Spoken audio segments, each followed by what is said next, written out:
Irmãos, vamos hoje terminar a parte que mostra os 10 efeitos, os 10 produtos, frutos da fé. Eu chamei de frutos prazerosos da fé, que estão nos versículos 32 a 35 de Hebreus 11. Então nós elencamos, o texto faz uma lista de 10 frutos prazerosos da fé. Então tem assim, o primeiro fruto: pela fé subjugaram reinos. Então nós vimos esse pedacinho, vimos Juízes 4:24, 2 Samuel 8:1. Então falamos sobre isso aí, primeiro item. Depois, eles praticaram a justiça. Aí nós explicamos o que é praticar a justiça. Aqui no caso, aplicar a justiça no caso de pessoas que têm autoridade, como os juízes, que ele está falando dos juízes, acabou de mencionar os juízes. Então, praticar a justiça envolve aplicar a justiça estando numa posição de autoridade, como um juiz, um rei. Estamos falando sobre isso. Terceiro lugar, obtiveram promessas. Obtiveram promessas aqui significa que eles obtiveram o cumprimento de promessas, não que fizeram promessas para eles, mas pela fé eles obtiveram o cumprimento de certas promessas. E nós paramos no item 4, fecharam a boca de leões. E aí nós sabemos, que certamente o que o autor de Hebreus tinha em mente era a história de Daniel 6, versículos 16 a 23, falando aí do fato dos leões terem ficado quietinhos quando Daniel foi lançado naquela cova, por sua fidelidade à oração. E agora então nós temos os outros 6 itens que nós ainda não vimos. Vamos então ver cada um deles. Cada um deles se refere a um trecho da Escritura, alguma história da Escritura. Então dá para ter mais ou menos uma ideia do que o escritor está pensando. Por exemplo, aqui quando ele fala fecharam a boca de leões, ele não menciona o nome, ele não fala o nome Daniel, mas ele faz alusão ao profeta Daniel. Dá para saber o que está na cabeça dele. Fecharam a boca de leões, você sabe, Daniel. Agora, o que vem agora aqui, fala assim: extinguiram a violência do fogo. Aqui, em quem ele está pensando? É muito na cara. Por quê? Porque ele acabou de pensar em Daniel. Quem pensa em Daniel vai pensar em quem? Mais próximo: Sadraque, Mesaque e Abednego, os amigos de Daniel. Não tem como escapar. Então vejam aí, extinguiram a violência do fogo, sem dúvida é referência aos amigos de Daniel. E os irmãos sabem da história, que está em Daniel 3. Então, Maurício, aqui está o texto que nós estamos estudando, nós estamos aqui, estamos nessa parte aqui, no finalzinho já da parte relacionada aos frutos prazerosos. Então, extinguir a violência do fogo, agora vem, é esse aqui, extinguir a violência do fogo, comecinho 34. Então vamos ver Daniel 3, que conta essa história. É muito legal essa história. Tem uma parte nessa história, que é a parte que eu acho a melhor de todas. Não sei se vocês já perceberam, se já chamou a atenção de vocês essa parte que eu vou destacar. Mas vamos ver lá Daniel 3. Coloca lá, Maurício, por favor. Daniel 3. Olha aí. Olha o que fala. O rei Nabucodonosor. Isso aqui, quando eu era de criança, eu teve até aprender a falar esse nome, eu não sei. E novo convertido também, Novo convertido até aprender a falar Nabucodonosor. Você vê se o cara lê a Bíblia mesmo ou não. Vai ler Nabucodonosor errado, Bom, o rei Nabucodonosor fez uma imagem de ouro que tinha 60 côvados de altura e 6 de largura. Isso aí dá 30 metros de altura. Na NVT está 27 de altura e 2,7 de Então altura. errei por 3 metros. Errei por 3 metros. Falei 30 metros? É isso aí, ó. Mais ou menos 30 metros. Já pensou? Enorme? É grande a estátua. Por 6 de largura, mais ou menos 3 metros, né? 2,70. Levantou-a no campo de Dura, na província da Babilônia. Então o rei Nabucodonosor mandou juntar os sátrapas, os prefeitos, governadores, juízes, tesoureiros, magistrados, conselheiros e todos os oficiais das províncias para que viessem à consagração da imagem que o rei Nabucodonosor tinha levantado. Então se juntaram os sátrapas, os prefeitos, os governadores, os juízes, os tesoureiros, os magistrados, os conselheiros e todos os oficiais das províncias para a consagração da imagem que o rei Nabucodonosor tinha levantado, e estavam em pé diante da imagem que Nabucodonosor tinha levantado. Nisto, o arauto apregoava em alta voz: ordena-se a vós outros, ó povos, nações e homens de todas as línguas, no momento em que ouvirdes o som da trombeta, do pífaro, da harpa, da cítara, do saltério, da gaita, da gaita de foles e de toda a sorte de música, vos prostrareis e adorareis a imagem de ouro que o rei Nabucodonosor levantou. Qualquer que se não prostrar e não a adorar, será no mesmo instante lançado na fornalha de fogo ardente. Portanto, todos os povos ouviram o som da trombeta, do pífaro, da harpa, da cítara, do saltério e de toda a sorte de música. Se prostraram os povos, nações e homens de todas as línguas e adoraram a imagem de ouro que o rei Nabucodonosor tinha levantado. Ora, no mesmo instante, se chegaram alguns homens caldeus e acusaram os judeus.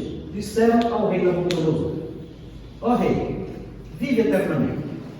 Tu, ó rei, baixaste um decreto pelo qual todo homem que ouvisse o som da trombeta, do pífaro, da harpa, da cítara, do saltério, da gaita de foles e de toda a sorte de música se prostraria e adoraria a imagem de ouro. E qualquer que não se prostrasse e não adorasse seria lançado na fornalha de fogo ardente. Há uns homens judeus que tu constituíste sobre os negócios da província de Babilônia, Sadraque, Mesaque e Abednego. Estes homens, ó rei, não fizeram caso de ti. A teus deuses não servem, nem adoram a imagem de ouro que levantaste. Então Nabucodonosor, irado e furioso, mandou chamar Sadraque, Mesaque e Abednego e trouxeram a estes homens perante o rei. Falou Nabucodonosor e lhes disse: é verdade, ó Sadraque, Mesaque e Abednego, que vós não servis a meus deuses, nem adorais a imagem de ouro que levantei? Agora, pois, estáis dispostos, quando ouvirdes o som da trombeta, do pífaro, da cítara, da harpa, do saltério, da gaita de foles, prostrai-vos e adorai a imagem que fiz. Porém, se não adorardes, sereis no mesmo instante lançados na fornalha de fogo ardente. E quem é o Deus que vos poderá livrar das minhas mãos? Responderam Sadraque, Mesaque e Abednego ao rei: ó Nabucodonosor, quanto a isto, não necessitamos de responder. Se o nosso Deus, a quem servimos, quer livrar-nos, ele nos livrará da fornalha de fogo ardente e das tuas mãos, ó rei. Se não, fica sabendo, ó rei, que não serviremos a teus deuses, nem adoraremos a imagem de ouro que levantaste. Então Nabucodonosor se encheu de fúria e, transtornado o aspecto do seu rosto contra Sadraque, Mesaque e Abednego, ordenou que se acendesse a fornalha 7 vezes mais do que se costumava. Ordenou aos homens mais poderosos que estavam no seu exército que atassem a Sadraque, Mesaque e Abednego e os lançassem na fornalha de fogo ardente. Então estes homens foram atados com seus mantos, suas túnicas e chapéus e suas outras roupas e foram lançados na fornalha sobremaneira acesa. Porque a palavra do rei era urgente e a fornalha estava sobremaneira acesa. As chamas do fogo mataram os homens que lançaram de cima para dentro a Sadraque, Mesaque e Abednego. Estes 3 homens, Sadraque, Mesaque e Abednego, caíram atados dentro da fornalha sobremaneira acesa. Então o rei Nabucodonosor se espantou e se levantou depressa e disse aos seus conselheiros: não lançamos nós 3 homens atados dentro do fogo? Responderam ao rei: é verdade, ó rei. Tornou ele e disse: eu, porém, vejo 4 homens soltos que andam passeando dentro do fogo sem nenhum dano. E o aspecto do quarto é semelhante a um filho dos deuses. Então se chegou Nabucodonosor à porta da fornalha sobre madeira acesa, falou e disse: Sadraque, Mesaque e Abednego, servos do Deus Altíssimo, saí e vim. Então Sadraque, Mesaque e Abednego saíram do meio do fogo. Ajuntaram-se os sátrapas, os prefeitos, os governadores e conselheiros do rei, e viram que o fogo não teve poder algum sobre os corpos desses homens, nem foram chamuscados os cabelos da sua cabeça, nem os seus mantos se mudaram, nem o cheiro de fogo passaram sobre eles. Falou Nabucodonosor e disse: Bendito seja o Deus de Sadraque, Mesaque e Abednego, que enviou o seu anjo e livrou os seus servos. Confiaram nele, pois não quiseram cumprir a palavra do rei, preferindo entregar o seu corpo a servirem e adorarem a qualquer outro Deus, senão o seu Deus. Portanto, faço um decreto, pelo qual todo o povo, nação e língua, que disseram blasfêmia contra o Deus de Sadraque, Mesaque e Abednego, seja despedaçado, e as suas casas sejam feitas em monturo, porque não há outro Deus que possa livrar como este. Então o rei fez prosperar a Sadraque, Mesaque e Abednego na província da Babilônia. Vocês acharam essa história? É interessante a parte que fala que não tinha nem cheiro de queimado. Mas o que é interessante no versículo 18, que eu queria destacar para vocês, volta ao 18. Mais? Ok?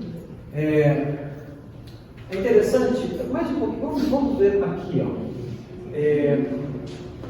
No 15. Aqui o rei pretende dar mais uma chance. O rei aqui não foi legal? Era para dar chance? Não. A ordem era essa, ó. Quem não se ajoelhar, imediatamente vai para o fogo. Mas aqui você nota que o rei gostava deles, porque o rei quis dar mais uma chance. O rei falou assim: olha, agora, pois, estai dispostos, e quando ouvires o som, ou seja, você tem mais uma chance. Não era comum isso. E a ordem nem era essa. O rei foi legal. A gente tem raiva de Nabucodonosor, mas o fato é que ele falou: não, pensa bem, ó, eu vou abrir uma exceção, vou deixar vou dar mais uma chance para você. O que é interessante notar é que eles não aceitaram a chance. E a gente pensa, então vai tocar, eles vão ficar de pé de novo. Vai tocar as trombetas lá e eles vão continuar de pé. Mas não, eles nem deixaram isso acontecer. Eles responderam assim: ó Nabucodonosor, quanto a isto, não necessitamos te responder. Ele perguntou: quem é o Deus que nos poderá livrar? Quanto a isso, não necessitamos te responder. Se o nosso Deus a quem servimos quer livrar-nos, temos que livrar da fornalha de fogo ardente e das tuas mãos, ó rei. Agora, essa parte aqui, o 18, que é legal, que eu quero destacar para vocês. Se ele quiser livrar, ele vai livrar. Se não, fica sabendo que não serviremos a Deus deles. Ou seja, não perca seu tempo mandando tocar de novo. Foi isso que eles disseram. Não perca seu tempo mandando eles tocar de novo. Porque nós não vamos nos prostrar. Pode tocar 40 vezes. Nós não vamos nos prostrar, nem adoraremos a imagem de ouro que levantaste. E aí, resultado, Nabucodonosor ficou louco, deu uma chance. Estão dizendo já que para não perder meu tempo, dando chance para eles, então, quando ser lançados na fornalha, foram e saíram de lá todos. Qual foi a base, o que os moveu a agir dessa forma?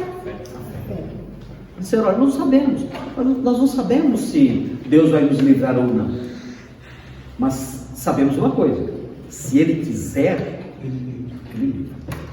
Então aqui a fé é numa promessa? Aqui a fé não é numa promessa. A fé é no quê? No poder. Então é interessante observar isso. A fé, ela se direciona nesses dois sentidos. Ou eu tenho fé na promessa, ou eu tenho fé no poder. Quando eu peço para Deus: Senhor, eu vou cair numa fornalha de fogo, o Senhor não tem promessa nenhuma de me livrar, mas eu posso orar com fé? Posso. Fé em quê? No poder. Ele falou assim: olha, eles disseram: olha, se Ele quiser, o nosso Deus, se Ele quiser, Ele tem poder para nos livrar, e Ele vai nos livrar se Ele quiser. Deus quis, livrou.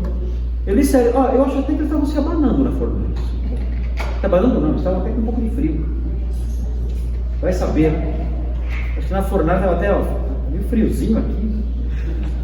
Esse ventinho aqui, meio friozinho. Porque eles saíram de lá sem nada. Nem o chamuscado, nem os cabelos, nada. Ilesos. E a fornalha estava tão quente que os homens que jogaram eles morreram. Com o calor da fornalha que saía para fora. Então, é interessante observar isso aqui. A fé que eles tiveram foi uma fé que não era baseada em promessas, mas no poder, e eles falam isso. Se Deus quiser, Ele vai fazer isso.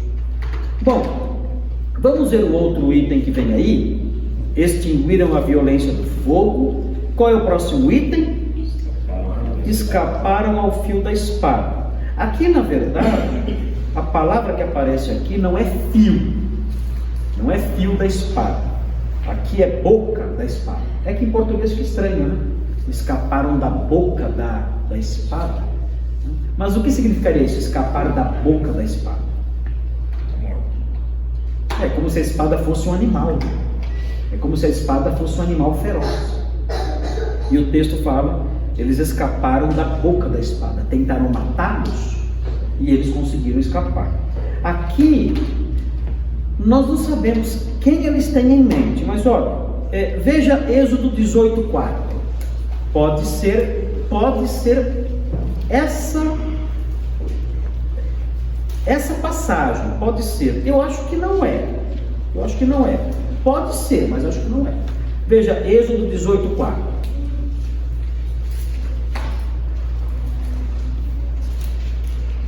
Olha aí, falando aqui sobre Moisés. Ele fala dos filhos de Moisés. Tem lá os nomes dos filhos, no versículo 3 e 4, e o outro, Eliezer, é o nome do segundo filho, pois disse, o Deus de meu pai, aqui é Moisés falando, o Deus de meu pai foi a minha ajuda e me livrou da espada de Faraó. Pode ser que o autor de Hebreus esteja pensando nisso, em Moisés? Pode ser. Mas eu acho que não. Eu acho que ele está pensando mais para frente. Porque acho que tem uma ordem meio que cronológica do pensamento dele. E começou lá em Abel. Hebreus 11 começou em Abel, lá atrás. E veio vindo cronologicamente.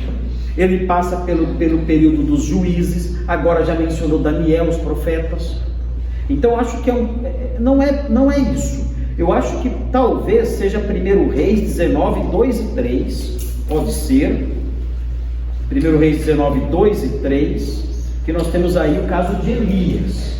1 Reis 19, 2 e 3. Se for seguir mais ou menos aí uma ordem cronológica, seria talvez esse o caso.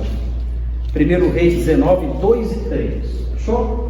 Olha, então Jezabel mandou um mensageiro a Elias a dizer: façam-me os deuses como lhes aprouver, se amanhã a estas horas não fizer eu a tua vida como fizeste a cada um deles. Falando que ia matar Elias como Elias tinha matado os profetas de Baal. Temendo, pois, Elias levantou-se e para salvar sua vida se foi e chegou a Berseba, que pertence a Judá, e ali deixou o seu moço. Pode ser que aqui escapar ao fio da espada pela fé pode ser uma referência a essa história. Elias escapou ao fio da espada pela fé. Talvez seja isso? Não sabemos. Tem o caso, talvez mais provável ainda, de Eliseu. Em 2 Reis 6. Esse talvez seja mais provável. Olha 2 Reis 6, versículo 12. O pastor Nicolas está dando estudos nesse livro, né? Domingo de manhã, e temos aprendido bastante com essas histórias. Mas olha só o que é dito aí em 2 Reis 6, 12. Fala assim, 12. E seguindo a leitura aí. Então fala assim: respondeu um dos servos: ninguém, ó rei meu senhor. Porque o rei aqui está perguntando, né? O rei da Síria: quem é que está me traindo e contando para o rei de Israel acerca dos meus planos? E o rei da Síria acha que é algum traidor entre os exércitos dele, entre os soldados dele. E aí ele faz a pergunta: quem é que está me traindo e contando para o rei de Israel tudo o que eu faço? Aí então respondendo os seus servos: ninguém, ó rei meu senhor, mas o profeta Eliseu, que está em Israel, faz saber ao rei de Israel as palavras que falas na tua câmara de dormir. Ou seja, era o profeta Eliseu que contava tudo. Ele contava tudo que o rei planejava, o profeta Eliseu contava para o rei de Israel. Então o que acontece? O que aconteceu? 13. Ele disse: ide e vede onde ele está, para que eu mande prendê-lo. Foi-lhe dito: eis que está em Dotã. Então enviou para lá cavalos, carros e fortes tropas. Chegaram de noite e cercaram a cidade. Tendo se levantado muito cedo o moço do homem de Deus e saído, eis que tropas, cavalos e carros haviam cercado a cidade. Então o seu moço lhe disse: ai meu senhor, que faremos? Ele respondeu: não temas, porque mais são os que estão conosco do que os que estão com eles. Orou Eliseu e disse: Senhor, peço-te que me abras os olhos para que veja. O Senhor abriu os olhos do moço e ele viu que o monte estava cheio de cavalos e carros de fogo em redor de Eliseu. E como desceram contra ele, orou Eliseu ao Senhor e disse: fere, peço-te esta gente de cegueira. Feriu-a de cegueira conforme a palavra de Eliseu. E aí como seguiu a história? Vocês lembram? Eles cegos fizeram o quê? Aí se tornaram presa fácil, mas Eliseu os levou até a cidade e serviu um banquete para eles. Então pode ser que a história que escaparam ao fio da espada pela fé possa ser essa história de Eliseu. Foi um exército para cima dele e ele escapou, porque Deus mandou um outro exército de anjos que o protegeu. Então pode ser essa referência aqui. Então escaparam ao fio da espada. Pode ser Moisés, pode ser Elias, pode ser Eliseu, mas o fato é que são pessoas que, por crerem em Deus e no seu poder, não tiveram uma morte violenta.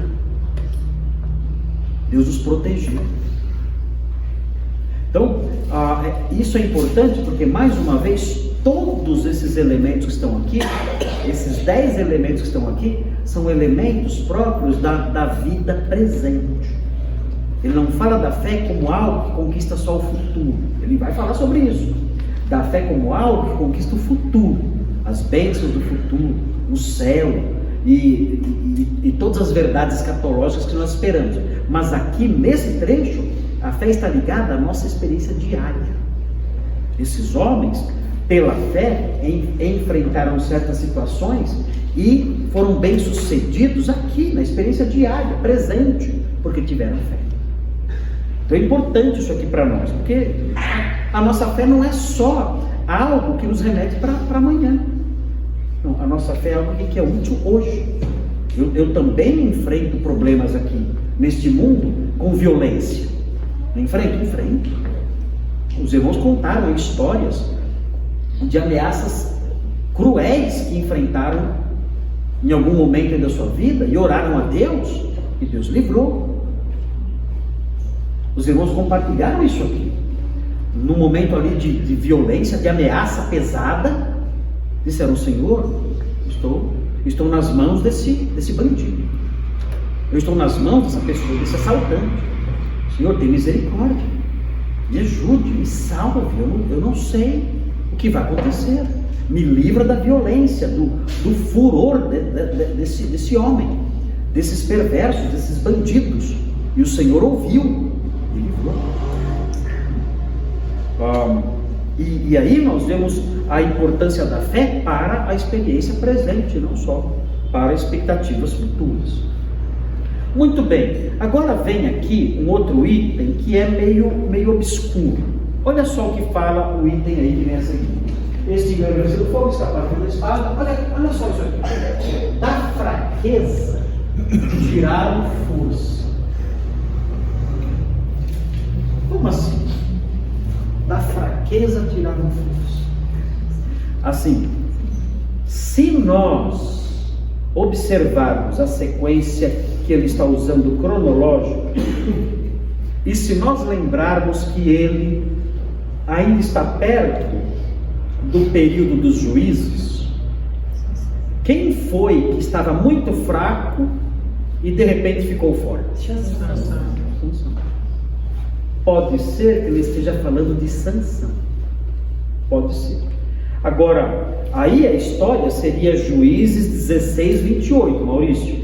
Veja Juízes 16, 28. Da fraqueza tiraram força. Bom, vamos ver o texto no versículo só. No versículo 32 do capítulo 11 de Hebreus, ele fala de Sansão.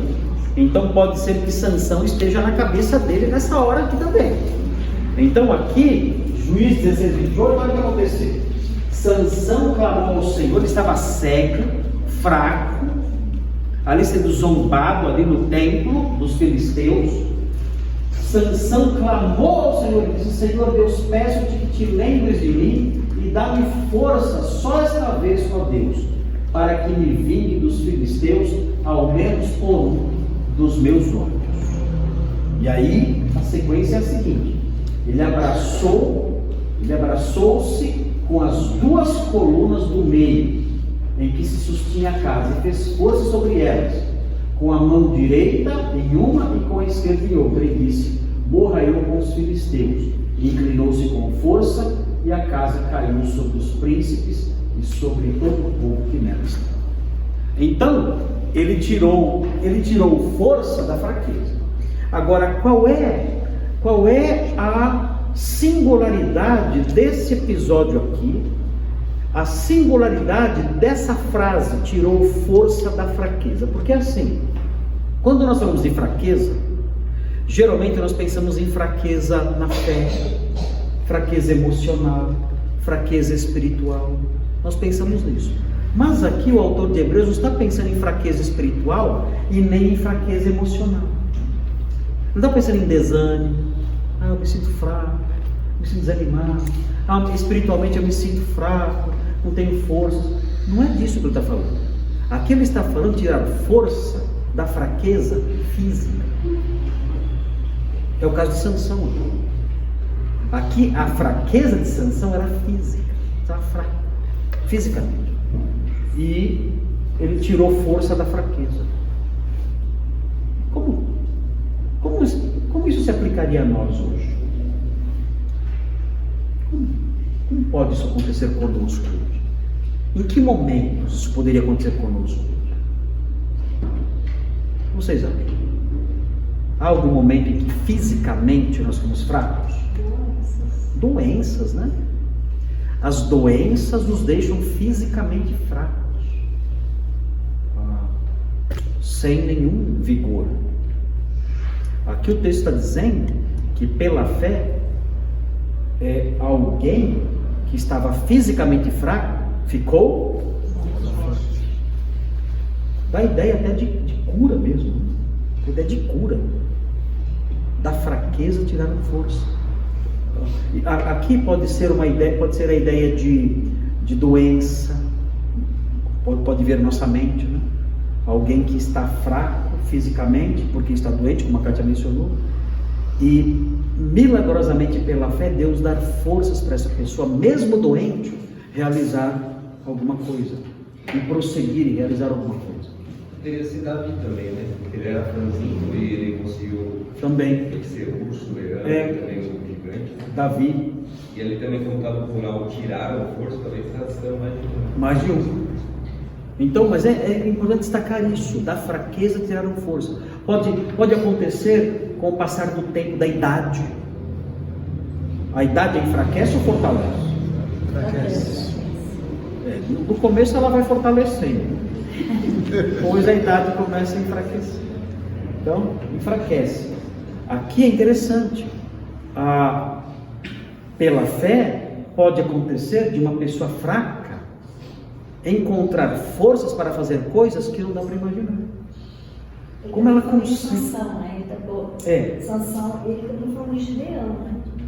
Gideão da fraqueza tirou força? Porque não tem a história do exército.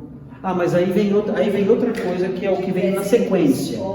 Aí vem a sequência que fala, fizeram-se poderosos em guerra, puseram exércitos em fuga. Então aí pode ser Aí é Gideão, pode ser Gideão. Mas assim, aí nesse anterior, é mais Sansão. A fraqueza física dele, ele pela fé, ele recuperou as forças e realizou aquela obra de juízo de Deus contra os filisteus. Então é interessante isso aqui. A Bíblia fala, né, que os que confiam no Senhor renovarão as suas forças. Pode ser que isso aí esteja envolvido em força física mesmo. É aquele pregador que, né, já está cansado no fim da vida e Deus o fortalece para continuar pregando. Tem a história do George Whitefield. Ele pregava muitas vezes num dia e ele foi adoecendo. E ele já no finalzinho doente, pediram para ele pregar. Aí ele disse, dizem que ele orou assim. Ele foi pregar numa igreja numa noite. E ele orou falando assim: Senhor, eu não estou cansado da tua obra, mas eu estou cansado na tua obra. Muito cansado. Mas eu quero pedir que o Senhor me dê forças para eu pregar mais uma vez. E aí Deus deu forças. Ele doente. E ele pregou poderosamente naquela noite. E aí ele voltou para casa e dizem que ele subiu para o quarto com um castiçal na mão. É uma história que é contada pelo Martin Lloyd Jones. Eu não me lembro agora o livro que ele conta essa história. Mas ele pegou o castiçal e começou a subir as escadas. E então as pessoas que estavam embaixo viram ele subindo para o quarto e fizeram uma pergunta para ele sobre o evangelho, alguma coisa assim. Ele parou e se virou e respondeu a pergunta. E isso continuou subindo. Aí gritaram de novo: mas pastor, e tal coisa? E ele parou de novo e explicou aquele ponto de novo. E foi subindo a escada, não conseguia chegar no fim da escada, porque as pessoas não deixavam ele chegar no fim da escada. Ele parava toda hora e virava para responder as perguntas. Quando ele chegou no final da escada, as velas já estavam pequenininhas, apagando já. Ele estava exausto. Aí ele entrou no quarto e morreu. Assim foi a morte do George Whitefield. Dizem que foi o maior evangelista de toda a história, George Whitefield. Ele superou todos os evangelistas da história mundial, do século XVIII. Ele superou inclusive o próprio John Wesley, que foi conhecido como grande evangelista, né? Ele superou John Wesley em sermões pregados, em horas dedicadas à pregação do evangelho. É uma coisa impressionante. George Whitefield. Ele morreu assim. Mas é interessante. Ele conseguiu, doente, fraco, ele pediu a Deus forças e Deus deu. E ele pregou mais uma vez. E ainda ensinou durante o trajeto da escada, antes de morrer. Chegou no quarto, já era. Não aguentou mais. Deus deu forças até o momento. É muito lindo isso, é muito lindo isso aí. Bom, seguindo aqui então, tiraram força da fraqueza. Isso aqui para mim é bem acalentador, porque às vezes estamos fracos fisicamente, né? E Deus pode nos dar forças. Nós podemos estar fracos fisicamente, Deus pode nos fortalecer. Muito bem, Paulo falou, né? Tudo posso naquele que me fortalece. E envolve inclusive a fraqueza física, porque ele fala: olha, eu aprendi a enfrentar qualquer situação, prisões, privações, eu posso tudo naquele que me fortalece. É interessante, que envolve experiências de fraqueza física. E ele fala: eu posso tudo porque ele me fortalece. E isso é muito importante aprender. O Senhor é a nossa força. ele fortalece os nossos ossos. Fortalece os nossos ossos. Ele fortalece o nosso corpo. Quando suplicamos, Senhor, fortalece. Eu me sinto fraco, dá-me vigor. E Ele tem poder para fazer isso, tirar força da fraqueza. Bom, aí o outro item qual é? Fizeram-se poderosos em guerra. Aqui ou seja, tornaram-se grandes generais. Aqui entra Baraque e Gideão, que a Shirley mencionou. Gideão aparece em Juízes 4, Maurício, Juízes 4, Juízes 4:16, que fala de Baraque, que é um dos juízes, e Gideão. Vamos ver Juízes 4. Mas Baraque perseguiu os carros e os exércitos até Arosete e Ragoim, e todo o exército de Císera caiu a fio da espada, sem escapar nem sequer um. Olha aí, fizeram-se poderosos em guerra, e olha o item que vem depois: puseram exércitos em fuga. Ok? Os dois estão aqui nesse versículo. E também Juízes 7, 21 a 23, mesma coisa, 7, 21 a 23, Juízes 7. Fizeram-se poderosos em guerra e puseram exércitos em fuga. Pastor, Oi? Abraão pode entrar também nessa parte? Que ele também... Assim, não é muito possível que ele esteja pensando em Abraão, porque ele já passou por Abraão. Sim. É um exemplo, né? Que ele foi lá e libertou Ló. Mas aqui, acho que ele não está pensando em Abraão, porque ele já passou a parte dos patriarcas. Ele está mais para frente, já está na parte dos reis. Mas ele poderia se juízes. encaixar nessa parte? Claro, não é o que ele está pensando, mas é um exemplo de alguém que foi lá e venceu o exército. Juízes 7:7. Juízes 7, 21. Olha lá. Aqui é Gideão. E permaneceu cada um no seu lugar ao redor do arraial, que todo deitou a correr e a gritar e a fugir. Ao soar as 300 trombetas, o Senhor tornou a espada de um contra o outro. E isto em todo o arraial, que fugiu rumo a Zererá, até Betsita, até o limite de Abel-Beolá, seu de Tabai. Então os homens de Israel, de Naftali, de Azer, e de todo o Manassés foram convocados e perseguiram os midianitas.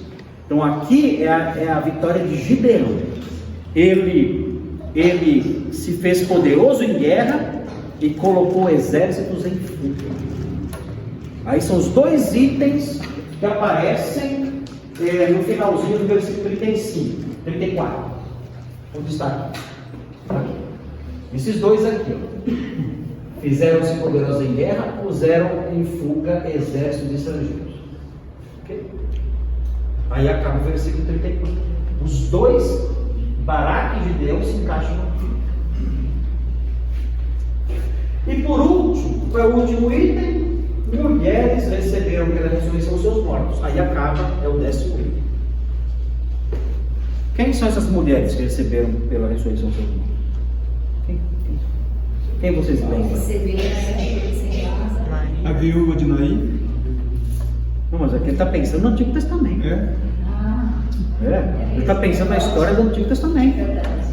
Quem foram as mulheres do Antigo Testamento que receberam pela fé os seus mortos?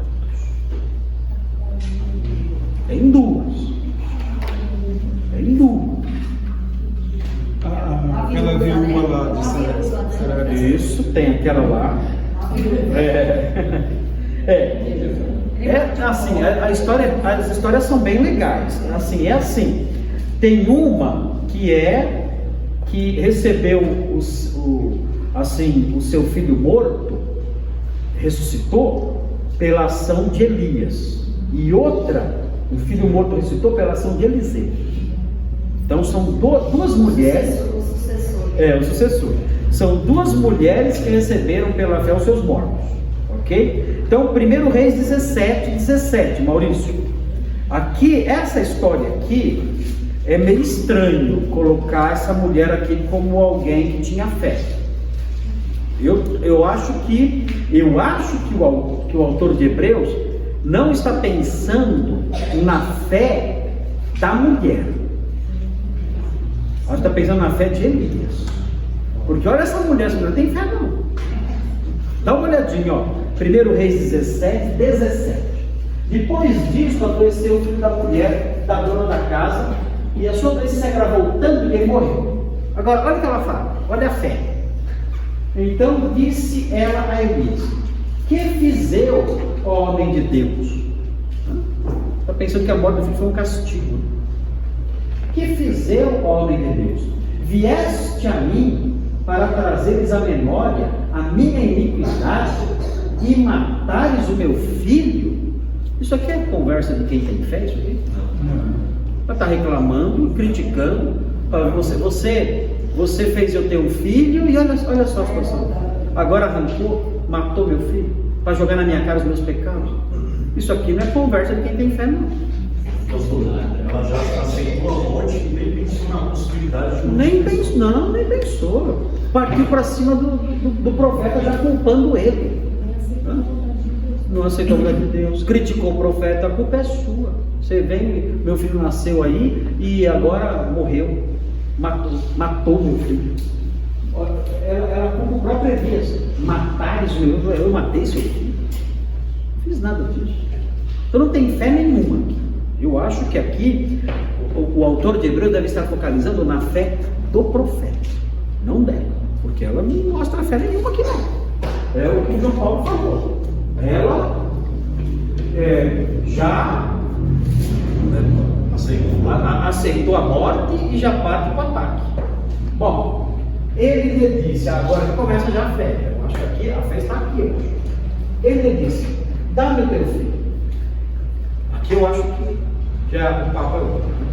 Dá-me o teu filho, tomou-o dos braços dela e o levou para si, ao quarto, onde ele mesmo se hospedava, e o deitou em sua cama. Então clamou ao Senhor e disse: ó Senhor meu Deus, também até a esta viúva, com quem me hospeda afligiste, matando o filho? E estendendo-se 3 vezes sobre o menino, clamou ao Senhor e disse: ó Senhor meu Deus, rogo-te que faças a alma deste menino tornar a entrar nele. E aí? O Senhor atendeu a voz de Elias, e a alma do menino tornou a entrar nele, e reviveu. Elias tomou o menino e o trouxe do quarto à casa. Agora, o que diz aí o texto de Hebreus? Mulheres o quê? Receberam. Aqui, olha. E o deu a sua mãe. Ok? Ela recebeu o seu filho. E o deu a sua mãe e ele disse: vê, teu filho. Eu acho que aqui a fé é do profeta. Mulheres receberam pela fé os seus mortos, aí no caso a fé do profeta. No 24 depois disso que ela fala. Aí depois vem a fé. Não antes como. Mas aí é fácil, né? Moleque brincando lá, tem fé. Então a mulher disse: nisto conheço agora que tu és homem de Deus. Obrigado. Você precisa de mais alguma prova? Tem mais algum porquinho aí para ressuscitar? É fácil. Ele clamou ali e o menino, ele fala para a alma voltar. A palavra que aparece lá é nefesh, significa alma. Então a alma, o sopro, volta para ele. Ele revive. É importante isso aqui, porque é assim. Volta no 35. Maurício, volta no 35. É assim. Ó. Aparece a palavra ressurreição aqui. E aparece a palavra ressurreição aqui. Só que essas duas ressurreições são diferentes. Ó, mulheres receberam pela ressurreição seus mortos. Legal. Isso aqui é um tipo de ressurreição. Agora, esse outro, alguns foram torturados, não aceitando seu resgate, para obterem superior à ressurreição. Aqui é outro tipo de ressurreição. Qual é a diferença? Essa última é a ressurreição do último dia? Essa é a ressurreição para não morrer mais. Essa aqui é a ressurreição que depois morre de novo. A A ressurreição, esse moleque, por exemplo, ele morreu? Morreu, esse teve azar, morreu 2 vezes. É ruim morreu 2 vezes. Agora, essa ressurreição aqui é a ressurreição final, definitiva, com o corpo glorificado, não morre mais. Então aqui nós temos 2 tipos. E o que é interessante notar, é aqui que pega pra gente, hein, ó. Aqui complica. Aqui tem que ter fé. Porque, ó, esse texto está ensinando para nós que a ressurreição presente é uma experiência possível. Presente. Aí eu não tenho tanta fé assim, não. Mas é o que você fala. Fala da ressurreição futura, é tranquilo. Ressurreição futura, os mortos vão se levantar, estarão lá com os corpos glorificados mais. Mas a primeira parte do versículo está falando da ressurreição presente agora, de um morto agora. É isso que está falando. Uma pela fé e outra pela promessa. E essa ressurreição agora presente não tem nenhuma promessa para ela, mas ela é possível pela fé. Eu nunca vi. Vocês já viram algum morto ressuscitar? Eu nunca vi. Se eu visse, eu saia correndo assustado. Mas o texto está dizendo que é possível. Então o texto fala, pelo poder de Deus, é claro, né? É raro. Raríssimo. No Antigo Testamento tem quantos casos? Que eu me lembro, só esses 2 aqui dessas mulheres. No Antigo Testamento, só. Não teve o caso de Eliseu, quando os ossos dele. Eliseu não ressuscitou. Não Eliseu. Tem esse caso aí. No máximo 3. Bateu nos ossos. Aquele soldado que caiu morto e tocou nos ossos. Eliseu, No máximo 3 casos no Antigo Testamento inteiro, que cobre um período de milênios. É raríssimo. E no Novo Testamento? Tem ressurreição presente? Tem Lázaro, quem mais? O filho da viúva de Naim, quem mais? Não, mas Jesus ressuscitou glorificado. Foi uma ressurreição presente agora. Tem a filha de Jairo, quem mais? Tem a Dorca, tem 4. Quantos nós contamos? É Lázaro, viúva de Naim, Dorcas e a filha de Jairo. Até onde eu me lembro, são 4 ressurreições no Novo Testamento. 4 apenas. Pastor, aquela parte que fala que os mortos foram vistos. Ali tem ali um grupo ali, né? Tem um grupo que ressuscita lá quando Jesus morreu. Ou seja, esses versículos todos mostram o quê? Que a ressurreição presente é possível. Pastor, mas tá aí. O autor de Hebreus quer mostrar isso, ó. A ressurreição presente é possível pela fé. E a ressurreição futura é possível até pela promessa. É certeza que vai acontecer. Mas a presente é possível pela fé. Eu nunca vi isso. Mas é impressionante isso aí. É assim, né? É o tipo da coisa que Deus faz uma vez a cada 1000 anos. Né? Tem alguns casos na história, né? A questão aí que você mencionou, né, desse grupo aí e tal, tudo no primeiro século, né? Ou seja, no primeiro século tem lá esses 4 ressurretos, mais um grupo lá que ressuscita quando Jesus morreu. Tem ali esse grupo aí. Legal. Mas depois você... Vou falar mais. O primeiro século foi a época mais forte. Foi muito forte. Muito, o poder de Deus se manifestou muito. E na época de Eliseu também. O poder de Deus se manifestava de modo muito intenso. E aí isso acontecia. A gente sabe que na tribulação vai ter 2 ressurreições presentes, que é das 2 testemunhas. A Bíblia fala que as 2 testemunhas, não sabemos os nomes delas, são 2 homens que vão ser testemunhas de Deus e fiéis, serão mortos pelos perversos, e os seus corpos ficarão por vários dias expostos, ali jogados ali. E as nações todas vão comemorar a morte das duas testemunhas. Aí fala que depois do período que passa de 3 dias, elas se levantam, elas ressuscitam. Só que aí É glorificado, né? é uma ressurreição para subir. Então, esse negócio de ressurreição é raro. Mas o que o autor de Hebreus quer dizer aqui é o seguinte: olha, pela fé é possível. Tem que tomar cuidado porque não é superstição, né?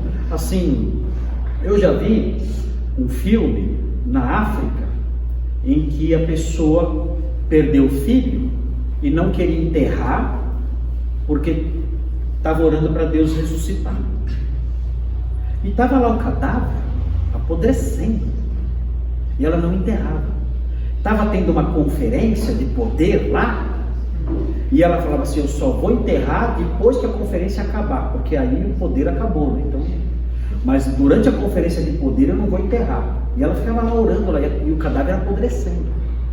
Isso já é bobagem, porque para ressuscitar precisa tá desenterrado.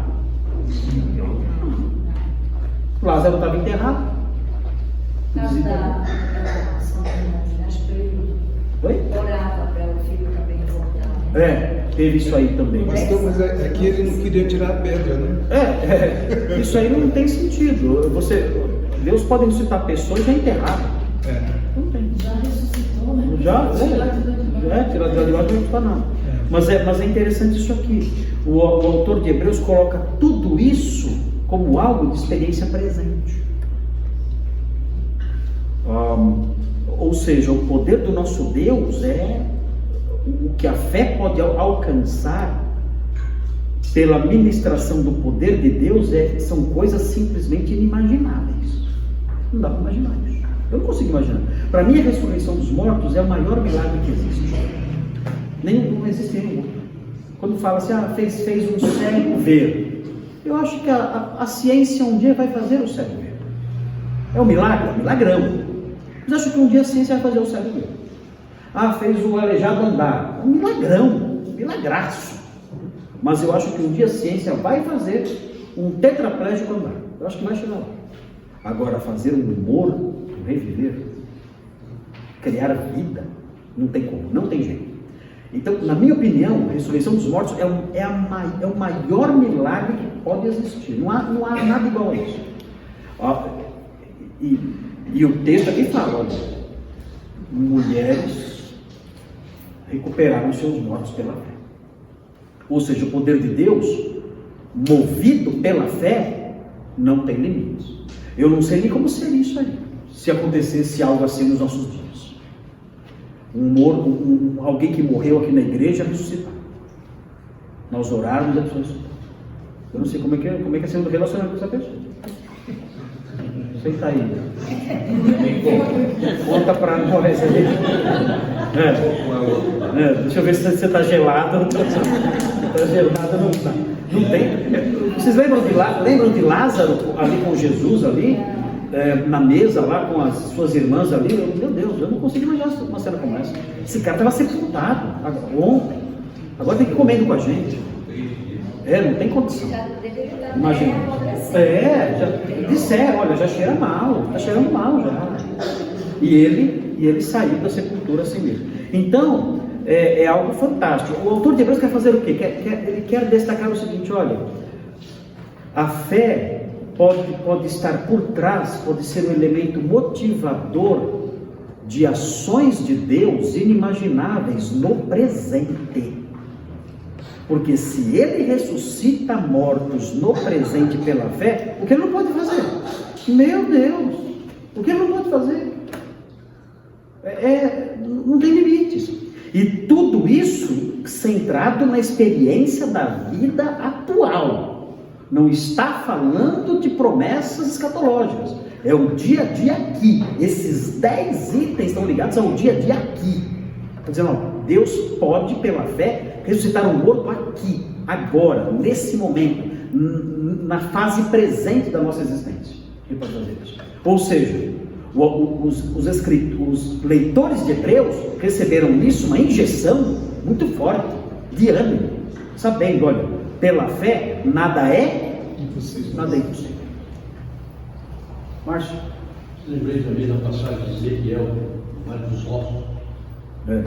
Aquilo foi uma visão, né? Aquilo foi uma visão que ele teve, que fala, mas não é que houve ressurreição mesmo, ele viu ali, foi uma visão que ele teve que representava a nação de Israel passando por um avivamento espiritual, não é que a ressuscitou mesmo. Mas enfim, muito bem, então na semana que vem nós vamos ver, terminando essa parte, que é a parte de mais ânimo, né? Olha, não só coisa grandiosa, meu Deus, se pela fé o morto se levanta no presente, então vamos confiar, Deus pode fazer qualquer coisa. Eu lembro do meu primo, ele fez uma oração, ele compartilhou um pedido de oração. Eu nunca esqueci a forma como orar. Ele queria muito entrar na faculdade de medicina, difícil entrar na faculdade de medicina. Ele quis estudar em escola pública a vida toda, não tinha condição, fraco, né? Enfim, mas ele era estudioso, tudo na escola pública, então, e ele queria entrar na faculdade de medicina, difícil demais. Ele pediu oração no grupo de jovens, a gente estava numa roda, eu era adolescente, jovenzinho, eu nunca esqueci dessa oração. Acho que é a única oração que eu guardei na minha memória até hoje, eu nunca esqueci. Quando ele fez o pedido, um jovem orou por ele, e o jovem orou assim, falou assim: Senhor, o Senhor teve poder para abrir o mar vermelho, o Senhor tem poder para abrir a porta daquela faculdade. Eu falei, olha isso. Ele buscou na Escritura uma história que robusteceu a fé de todos nós. Caramba, é verdade. O que é mais difícil? Abrir a faculdade de Taubaté ou abrir o Mar Vermelho no Egito? Eu acho, se eu tivesse que fazer uma das duas coisas, eu optaria por abrir a porta da faculdade, também mais fácil. O Senhor abriu o Mar Vermelho. O Senhor pode abrir a porta da faculdade. Meu Deus, eu nunca mais esqueci essa oração. Meu primo é médico há anos, está velhinho já. Entrou, Deus chutou a porta da faculdade. Entrou e saiu. Entrou, se formou e saiu. E está lá uma bênção, um irmão na fé, um crente em Cristo, Vladimir, né? um irmão fiel, está lá na igreja, ele mora em Campinas hoje, e é médico. Então, essa oração não saiu da minha cabeça nunca mais, porque o jovem, ele agiu como autor de Hebreus. O jovem que orou assim, ele buscou no Antigo Testamento uma história que robusteceu a fé das pessoas do presente, não é mesmo? O autor de Hebreus faz isso, ele fala, não esqueçam, teve mulheres que creram, teve profetas que creram, e Deus agiu ressuscitando o morto. É forte o negócio. Então sejam pessoas de fé, porque o Senhor realiza maravilhas na vida daqueles que têm fé. O autor de Hebreus fez isso, e aquele jovem fez isso também. Disse, Senhor, o Senhor abriu o mar vermelho. Dá para abrir essa porta? Opa, é nós. É interessante isso, é muito importante isso. Nós temos que sair desses 10 itens com a nossa fé mais robustecida. É isso que o autor de Hebreus quer fazer conosco. Com a nossa fé robustecida em realizações aqui, no presente. Depois vamos falar da fé robustecida no que diz respeito ao futuro, a nossa esperança futura. Vai falar sobre isso, claro. Aliás, é o que mais domina aqui. Mas esse trechinho é para robustecer a nossa fé no que diz respeito a ações presentes. Senhor, eu preciso, isso aqui, eu não consigo resolver esse problema. Não consigo. Senhor, isso aqui não tem solução, não sei o que eu faço. Creia, tenha fé. Pela fé, mulheres receberam os seus mortos. Creia. E vamos ver o que acontece. Pela fé, 3 jovens foram lançados de uma fornalha e saíram ilesos de uma fornalha. Pela fé, um senhor foi jogado dentro de uma cova de leões famintos e saiu sem um arranhão. Creio. Isso tudo aconteceu na experiência presente. Eu creio. Vamos em frente. Esse é o objetivo da passagem. Na semana que vem nós vamos ver o lado já mais, os frutos dolorosos. Está lá no 35. Alguns foram torturados. Já ninguém mais vem quarta-feira agora. Já começou a pegar. Aí já não dá. Estou gostando de receber morto. Mas receber morto até recebo numa boa. Né? Fazer exército correr eu até faço, eu até gostei. Mas foram torturados. Aí não dá. Olha o 36 para apavorar. Olha o 36 para apavorar. Sobe o 36. Cadê Maurício? 36. Ali. Outros, escárnios e açoites, algemas e prisões. Vai piorando, ó. Apedrejados, provados, cerrados pelo meio. Ninguém merece. Cerrados pelo meio, mortos ao fio da espada. Aí é só desgraça. Só vai afundando. Lá no final, viraram até torcedor do Corinthians. Tanto sofrimento, né? Tanto sofrimento, viraram torcedores do Corinthians. Se fosse hoje, assim. Mas enfim, nós vamos ver essa parte aí, né? Aí é os frutos dolorosos da fé. Aí que vai complicar.